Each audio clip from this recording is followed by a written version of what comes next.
Peoples Party ने maritime and sea port authority के कयाम पर सख्त रद्द-ए-अमल देते हुए हुकूमत से अलहदगी की धमकी दे दी। तर्जुमान पीपल्स पार्टी शाज़िम मरी ने कहा कि वफाकी हुकूमत मुतवातिर ऐसे फैसले कर रही है जिनके हवाले से एतमाद नहीं लिया जा रहा।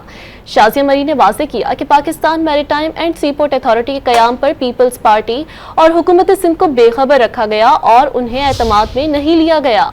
उन्होंने खबरदार किया कि बार बार दोहरा रहे हैं कि वफाकी हुकूमत को पीपल्स पार्टी की हिमायत हासिल है। जिस दिन ये हिमायत खत्म की वफाकी हुकूमत भी खत्म हो जाएगी, लेकिन शायद मुस्लिम लीग नून को इस बात का अदराक नहीं है।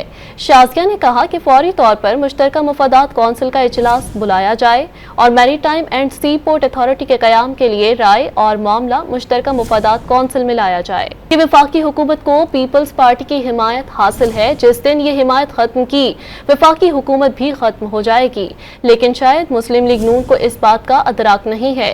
शाज़िया ने कहा कि फौरी तौर पर मुश्तरका मुफादात कौंसिल का इजलास बुलाया जाए और maritime and sea port authority के कयाम के लिए राय और मामला मुश्तरका मुफादात कौंसिल में लाया जाए।